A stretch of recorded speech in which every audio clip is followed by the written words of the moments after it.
გიორგობის დღესასწაულს საკუთარ სახლებში პატიმრები წელს ვერ შეხვდებიან. 23 ნოემბერს შეწყალებული პატიმრებისთვის ციხის კარები პირველად არ გაიხსნება. Რატომ ვერ ხერხდება პატიმართა შეწყალება? ამის მიზეზი შეწყალების კომისიის შემადგენლობაში მოსალოდნელი ცვლილებებია. კომისიის მოქმედი თავმჯდომარის ელენე თევდორაძის განმარტებით, კომისიის სახელზე ამჟამად 600-მდე პატიმრის განცხადებაა შესული, თუმცა მათ განსახილველად კომისია ჯერ ვერ შეიკრიბება. თევდორაძე მიზეზსაც განმარტავს. Ამ შემთხვევაში შეუძლებელია სხდომის ჩატარება 23-ის თვին, უბრალოდ იმიტომ, რომ ამისათვის არის საჭირო ახალი დებულება, პრეზიდენტის ახალი შემადგენლობა. თუ გავითვალისწინებთ, რომ პრაქტიკულად ნახევარი ამ კომისიისა იყვნენ სააკაშვილის მრჩევლები და ისინი გადადგნენ კანონის საფუძველზე სააკაშვილთან ერთად, ჩვენ ვრჩებით მხოლოდ 6 პიროვნება კომისიაში. უხელმძღვანელებს თუ არა ახალ კომისიას ძველი თავმჯდომარე ჯერ უცნობია. თავად ელენე თევდორაძეს პოსტის შენარჩუნება სურს, თუმცა ამ გადაწყვეტილებას უახლოეს მომავალში პრეზიდენტი თავად მიიღებს.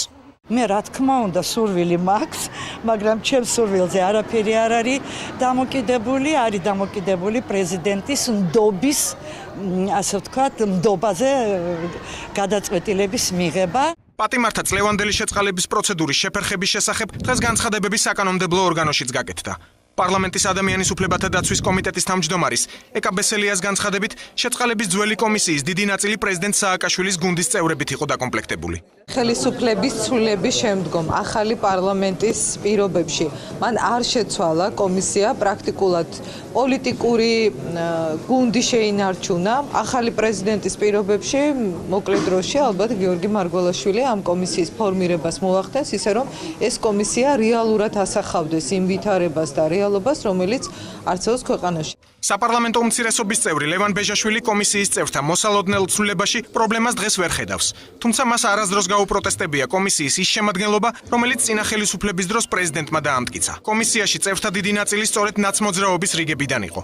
ახლა კი ლევან ბეჟაშვილი აცხადებს, რომ კომისიაში პარიტეტი უნდა იყოს დაცული. სასურველი არის, რომ ამ შეწყალების კომისიაში მონაწილეობა მიიღოს ფართო სპექტრმა საზოგადოებისა, როგორც არასამთავრობო ორგანიზაციების წარმომადგენლებმა, ასევე საპარლამენტო ჯგუფებმა, მათ შორის ოპოზიციური პარტიის წარმომადგენლებმა.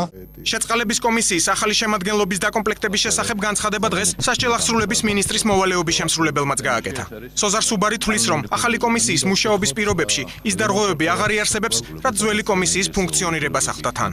პრობლემა იყო წლების განმავლობაში, რომ შეწყალების კომისიის გვერდის ავლით ხდებოდა პრეზიდენტის მიერ უამრავი ადამიანის შეწყალება. ისე რომ საერთოდ შეწყალების კომისიას არ ეკითხებოდა. სისტემა ისეთი ადამიანის ხელში, როგორც სააკაშვილი იყო არასწორად მოხმარებული. შესაბამისად, მე ნამდვილად არ ველოდები, რომ გიორგი მარგველაშვილის გავს თუნდაც ერთ შეცდომას დაუშვებს, თუმცა ის რო კრიტერიუმები შეიძლება გადაიხედოს, ეგ მშილობის საგანი შეიძლება იყოს. როდის მოაწერს ხელს პრეზიდენტი გიორგი მარგველაშვილის შეწყალების კომისიის ახალ დებულებას? ამის შესახებ განცხადება ხვალ პრეზიდენტის ადმინისტრაციაში გაკეთდება. უკანასკნელად შეწყალების კომისია 2013 წლის 20 ოქტომბერს შეიკრიბა. მაშინ კომისიამ 120 პატიმრის შეწყალების გადაწყვეტილება მიიღო.